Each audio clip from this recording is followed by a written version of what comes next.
ओम श्री गणेशाय नमः। ओम नमो भगवते वासुदेवाय। हरे कृष्णा कृष्ण कृष्णा हरे हरे, हरे राम राम राम हरे हरे। तव्हां सभिनी हरि भक्तन के नमस्ते। प्यारा भक्तों, ही कथा पाण गुरु कृपा से हासिल करे रहा आयूं। श्री गणपति सरस्वती जो दरे ध्यान करया तो मां भागवत महापुराण जो बयान, जैमें व्यासदेव ऐं सुखदेव जी कयो आहे श्री कृष्ण लीला जो गुणगान। सबई चयो जय भागवतम महापुराण।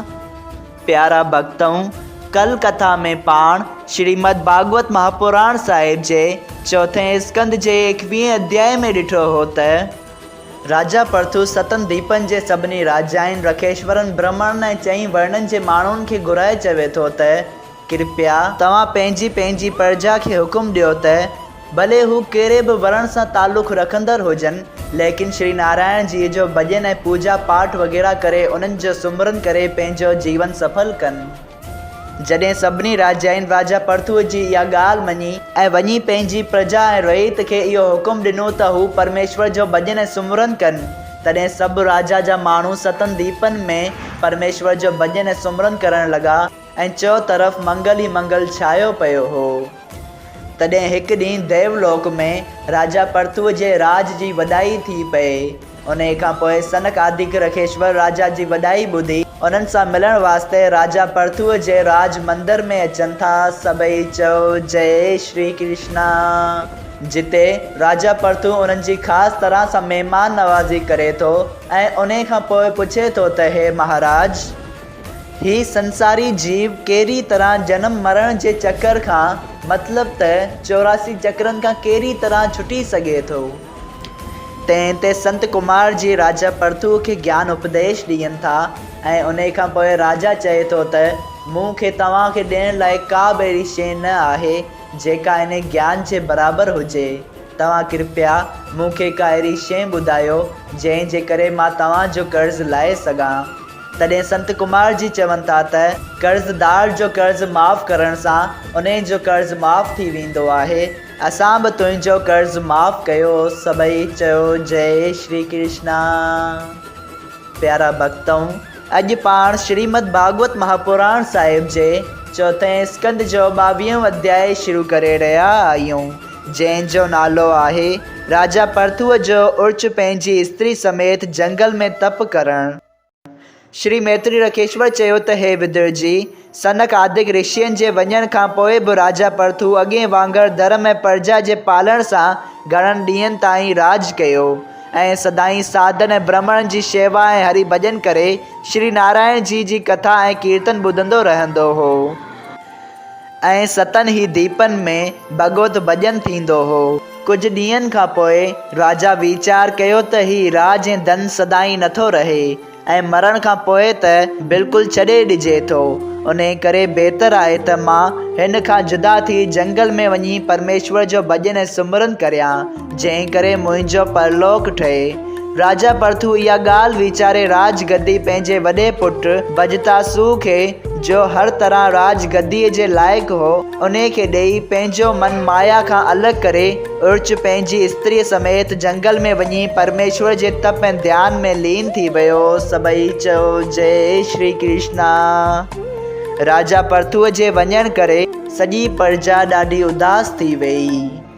इत श्रीमद् भागवत महापुराण साहिब जे चौथे स्कंद जो 22 अध्याय संपूर्ण थियो।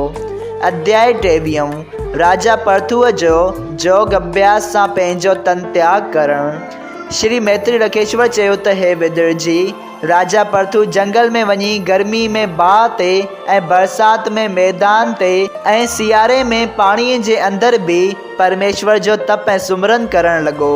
जॾहिं अहिड़ी तरह स्त्री समेत तप कंदे हिन खे कुझु ॾींहं गुज़रिया, तॾहिं हिकिड़े ॾींहुं राजा पंहिंजी मोकिलाणी सम्झी पंहिंजो तन छॾे वेंकट हलण लाइ तयारु थियो ऐं मंझंदि जे वक़्तु राजा पृथु आदि निरंकार ज्योत जे ध्यान में वेही जोग अभ्यास सां ब्रह्मांड जे वाट सां पंहिंजा प्राण त्याॻिया। उर्च उन जी स्त्री राजा जो ही हाल ॾिसी पहिरियां ई घणो सोच कयो पर वरी मन खे धीरज ॾेई जंगल में वञी काठियूं ॻोल्हे अची चिखिया बणाई ऐं उन ते राजा जो लाश रखी उनखे आग ॾिनी ऐं उन जो अंतिम संस्कार कयो ऐं पतीअ जा चरण ॾिसंदे ई 7 परिक्रमाऊं उन जी चिखिया खे ॾेई हथ जोड़े चयो त हे महाराज, मां तव्हां खां सवाइ ॿी जाइ ते रही नथी सघां ऐं मूंखे अकेलो छॾे अवी केॾांहुं था वञो ऐं जेॾांहुं अवी वञो था तेॾांहुं मूंखे बि पाण सां शेवा ऐं टेल करण वास्ते वठी वञो, जंहिं करे तव्हांजी शेवा करण सां मुंहिंजो परलोक ठहे। इहा ॻाल्हि चई राणी बि उन चिखिया में हली वई ऐं राजा सां सती थी वई। उन वक़्तु हिकिड़ो जराऊ विमान तमामु उम्दो जंहिंमें बखमली विहाणा विछायल हुआ ऐं मोतियनि जूं झालरूं लॻल हुयूं वेंकट मां उते आयो ऐं राजा परथू पंहिंजी स्त्री समेत उन ते वेही वेंकट ॾांहुं हलियो वियो। सभई चयो जय श्री कृष्णा। श्रीमद् भागवत महापुराण साहिब जे चौथे स्कंद जो 23 अध्याय संपूर्ण थियो। अध्याय 24 राजा परथूअ जे पुट बजतासू जो धर्म सां राज करण। श्री मैत्री रकेश्वर चयो त हे विदुर जी, जंहिं वक़्तु राजा परथू पंहिंजी स्त्री समेत विमान ते वेही वेंकट में पहुतो तंहिं वक़्तु देवताउनि संदसि स्तुति कई ऐं पाण में चवण लॻा त ॾिसो, अॼु ताईं हिन जहिड़ो राज ऐं प्रजा जो पालन ऐं तपस्या कंहिं बि राजा न कई ऐं पतिव्रता स्त्री उर्च जहिड़ी बि ॿी न हूंदी। राजा पंहिंजे राज गद्दीअ जे वक़्तु अहिड़ो धर्म वधायो हो जो 7 ई दीपनि में संसारी माण्हू हरी भगत थी विया ऐं पाण राज फ़क़ति उन लाइ थे कयईं त अधर्मियुनि ऐं पापियुनि खे सज़ा ॾेई धर्म जे रस्ते लॻाइजे। राजा परथू जेको नारायण जी जो अवतार हो तंहिं संसारी राजाउनि खे धर्म जो उपदेश कयो, पृथ्वी ते नगर ऐं गानू ठाराए जीवन खे सुख ॾियण जे वास्ते मंख जो शरीर धारण कयो हो। इहा कथा ॿुधाए मैत्री रकेश्वर चयो त हे विदुर जी, राजा परथूअ जी वॾे पुट बजतासू राज गद्दीअ ते वेहण खां पोइ पंहिंजे 4 भाइरनि खे 4 तरफ़नि जो राज विराए ॾिनो ऐं पाण ख़ासि राज गद्दीअ ते वेही राज करण लॻो। सभई चयो जय श्री कृष्णा। बजतासू जे राज में बि सभु रहीत ख़ुशि रहंदी हुई।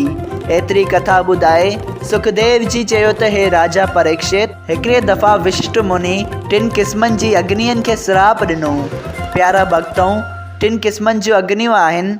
हिकिड़ी जंहिं में ब्राह्मण हवन कंदा आहिनि, ॿी अग्नि जेका रसोई ठाहिण जे कमु ईंदी आहे ऐं टी अग्नि जेका काठियुनि में रहे थी। विशिष्ट मुनि उन्हनि 3 अग्नियुनि खे श्राप ॾिनो त तव्हां मृत्यु लोक में वञी आदमियुनि जे चोले में जन्म वठो। उन श्राप करे 3 अग्नियुनि संसार में अची राजा बजतासू जे घर शिखंडनी नाले स्त्रीअ मां जन्म वरितो। सभई चयो जय श्री कृष्णा। श्रीमद् भागवत महापुराण साहिब जे चौथे स्कंद जे 24 अध्याय जो पहिरियों भाग संपूर्ण थियो।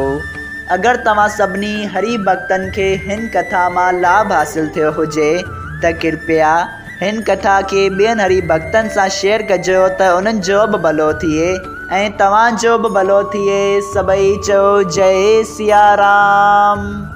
राधे राधे।